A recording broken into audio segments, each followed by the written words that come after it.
என்னதான் வீட்ட எல்லாத்தையும் இழந்து நடுத்தெருவுக்கு வந்தாலும் கூட, விஜயாவுக்கு அந்த திமிரு மட்டும் குறையவே இல்ல. நடுத்தெருவுக்கு வந்ததுக்கு அப்புறமும் மீனாவோட வீட்ட பத்தி குறை சொல்லாம இருக்கவே முடியல.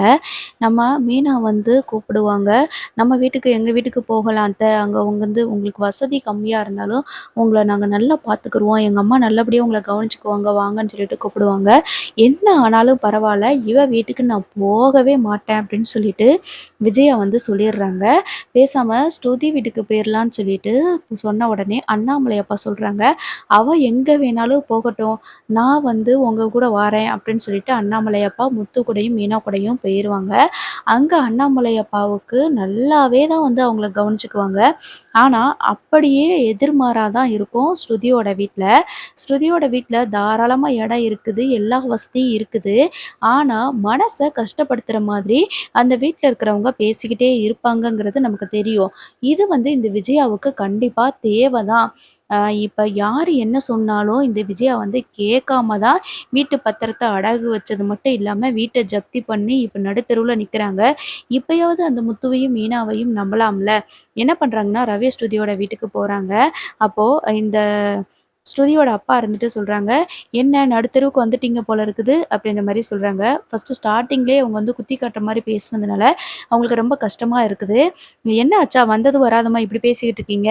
அப்படின்னு சொல்லிட்டு நம்ம ஸ்ருதி வந்து கேட்குறாங்க. "இல்லப்பா, அண்ணாமலை எப்பயுமே நேர்மை, கௌரவம் அப்படி இப்படின்னு பேசிக்கிட்டு இருப்பாரே, இப்ப எங்க போச்சு? அந்த ஆளோட மானம், மரியாதை எல்லாமே எல்லாத்தையும் காத்துல பறக்க விட்டாரா?" அப்படின்னு சொல்லிட்டு சிரிச்சுட்டு இருக்கிறாங்க. அப்ப ரவிக்கு வந்துட்டு கோவம் வரத்தான் செய்யுது. "ஸ்ருதி, பேசாம நம்ம வந்துட்டு வேற ரூம் எடுத்து தங்கிடலாமா?" அப்படின்னு சொல்லிட்டு கேட்குறாங்க. "நீ சும்மா இரு ரவி" அப்படின்னு சொல்லிட்டு, "என்ன ஆச்சா நீங்க இப்படி பேசிட்டு இருக்கிறீங்க?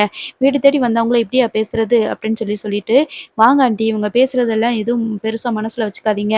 நீங்க போயிட்டு ரூம்ல ரெஸ்ட் எடுங்க" அப்படின்னு சொல்லிட்டு, ஸ்ருதி வந்துட்டு நம்ம விஜயாவுக்கு ஒரு ரூம் குடுத்து அங்க தங்க வச்சுடுறாங்க. அதுக்கப்புறமா ஸ்ருதியோட அம்மா வந்து, "என்னது இது? மாப்பிள நம்ம வீட்டுக்கு வந்துட்டாங்க. ஆனா நல்லது தான். எப்படியாவது மாப்பிள்ளைய நம்ம வீட்ல தங்க வச்சிரலாம். ஆனா இந்த விஜயா பொம்பளைய எப்படி விரட்டுறேன்னு பாருங்க." அப்படின்னு ஸ்ருதியோட அப்பா கிட்ட சுதா வந்து அதாவது ஸ்ருதியோட அம்மா வந்து சொல்றாங்க. இப்போ விஜயா வந்து ரொம்ப சந்தோஷமா இங்க இருக்கலாம், எல்லா வசதியோட இருக்கலாம்னு சொல்லிட்டு வந்தாங்க. ஆனா ரொம்ப கேவலமா தான் இந்த ஸ்ருதியோட அம்மா வந்து நடத்துறாங்க. அப்பதான் "நீங்க பார்த்து ரெஸ்ட் எடுங்க ஆன்ட்டி. நாங்க ரெஸ்டாரண்ட்டுக்கு போயிட்டு வரோம்ன்னு" சொல்லிட்டு ஸ்ருதியும், ரவியும் அங்கருந்து கிளம்பி போயிர்றாங்க. அதுக்கப்புறமா இந்த ஸ்ருதியோட அம்மா வந்துட்டு, அ இந்த விஜயாவ கூப்ட்டு காப்பி போட்டு தர சொல்றாங்க. ஸோ பாப்போம் அடுத்து என்னலாம் நடக்குதுன்னு.